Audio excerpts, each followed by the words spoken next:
Hi.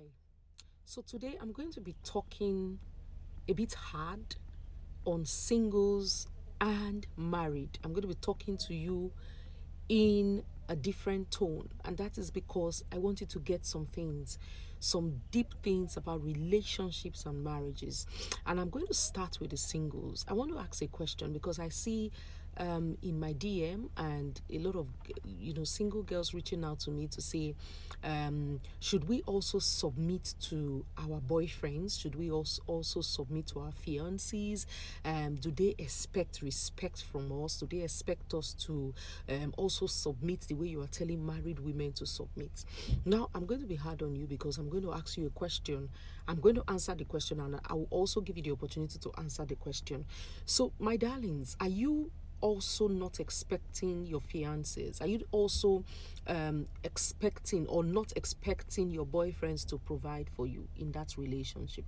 Because a lot of you, the yardstick to know that, oh, this man loves me is when he provides for you, when he's buying you things. He doesn't owe you. Okay, if you feel that you're in a relationship and you don't owe your boyfriend respect, you don't owe him submission, why do you think he owes you provision? Why do you think he should provide for you? Why do you think he should buy you gifts? Why do you see it as entitlement mentality? Because I see a lot of you say, oh, it's the bare minimum. Of course, the bare minimum is for a guy to express his love to you by giving you, but the bare minimum from you as well is for you to respect him, don't you think? So, like I said, I have answered that question, but I'll also allow you to answer the question because I think that sometimes we are moving with entitlement mentality as women, and that is the greatest problem that we have. We just expect the men to keep doing. Oh, he's your boyfriend, so it's expected that he buys you gifts on Valentine's Day. He's your boyfriend, so it's expected that he provides for you. He's your boyfriend, it's expected that he fills your gas when you've run out of gas. He's your boyfriend, he's expected that when you don't have fuel and you call him, he should make provision for that fuel or fuel. And then you don't want to respect him. You are asking if you owe him respect. I just feel we are a joke in this generation. I feel we are a huge joke.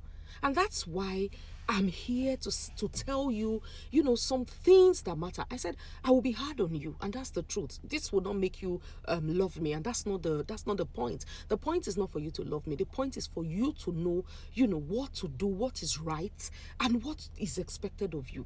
So please, when next you come on my DM to say you're talking to married women, right? You are not talking to single girls. Please, if you know that your boyfriend or your fiancés are providing for you, like they give you and you collect, then I think that respect is just something, it's the bare minimum. So let me use your word, it's the bare minimum. That's what the guy expects from you.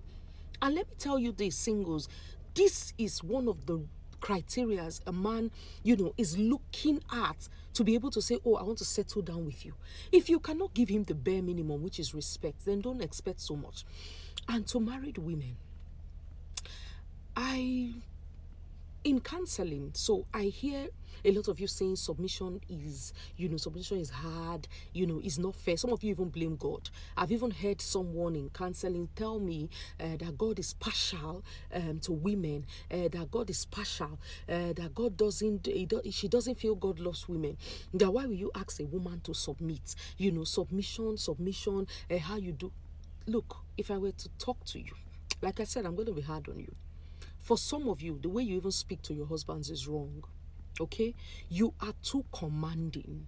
When you are talking to them, you can see the way they are putting, I put it to you, you cannot live with a man like that.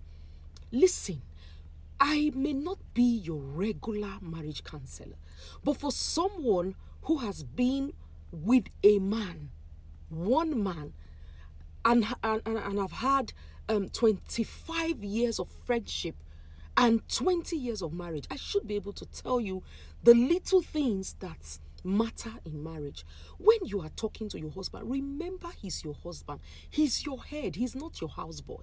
He's not your son. And whether you like it or yes, and this is to women who want to get married or who are actually married. That's why some of you look shocked and confused. I just told him that. No, when you want to talk to your husband, look for the way to talk to him. You must learn it. It's a skill. Don't command him. Suggest to him. You need to suggest. Stop putting everything to him. I put it to you. We should do it like this. It should be done like this. You yourself, you would end up using your hands to truncate, terminate, strangulate communication in your home. These are the basic things. When we tell you, we're telling you because we've had that experience. It may look like, you feel you are romancing his ego. Look, if you are not ready to romance a man's ego, if you are not ready to do, so I call it the bare minimum. You are not ready to give these things. Stay away from marriage. Stop making, stop sending the wrong narrative, making marriage look impossible. Marriage is not impossible. Marriage requires certain skills. Once you know the skills and you apply them, you get the best of marriage. You get the best of marriage. Why is it so difficult to submit to your husband? Why is it so difficult to respect him? Why is it so difficult to follow his leadership? Why is it so difficult to speak to your husband in the right tone or with the right tone? Why is it difficult? These are things you need to learn. And for you to learn these things, you need to identify who you are as a person. And this is what I normally say. When you talk to women, they'll tell you, oh, you married a good man. That's why you're talking like this. You married a good man. But I'm telling you, with the experience I've had, speaking to women, I hardly see a woman who will not praise her husband and say, but he's a good man. I just don't know why I can't live with him.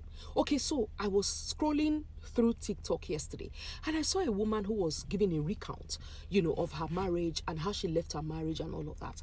And she started saying some things that pricked my ear. She said something like, her husband is a good man. He's a good father to the children. He's, in fact, that she's not going to castigate the guy on social media. She's not going to talk bad about the guy. That the guy is just that she cannot be in that marriage. She cannot be married to the man. That there are certain things she cannot take. She's not even saying there's violence, but she's just saying, like, she wasn't coherent. She was just talking. Women, the generation we are in, we don't have women who have patience anymore. Your patience level is 0 and your expectations are 100. So this is the problem. You have a man who is a good man. You have a man who is a good father. You cannot live with him. But you come here to tell me that, it's because you are married to a good man. Make it make sense. We need to learn patience. We need to learn sacrifice. We need to learn commitment. If you want to stay in marriage, look, the wedding day is 1% of the whole marriage process. The wedding day is 1%. So when you are carried away by all the glamour of the wedding, the wedding hall, my wedding dress, my wedding ring, you are carried away. You are thinking marriage is just about love. Marriage is not even just so marriage is not just about love. Marriage is deeper than love. Marriage takes a whole lot. So that's why I'm saying this. I may be saying talking from here, but it's a whole lot I hear. And the confusion is much. And even people who tell you, have a conversation with the guy, know where he's going. No, do you know there are so many things you cannot have answers to? So many things. That is why you need patience in marriage, because marriage teaches you. You need to have a teachable and a humble spirit for you to succeed in marriage. Marriage is not just about love. Marriage is not just about romance. Marriage is not just about how you feel. It's more than that. You are building a legacy. You are building a legacy for your children. You are building a legacy in the society or for the society. Marriage is deeper. So when we say this is when you are in marriage and you find out that things are getting difficult, it's not the time to give up. It's a time to ask, what do I need to learn? What do I need to adjust? What do I need to change? That's what you need. Please, marriage is not a walk in the park. Marriage requires effort, consistent daily efforts. I hope this helps someone.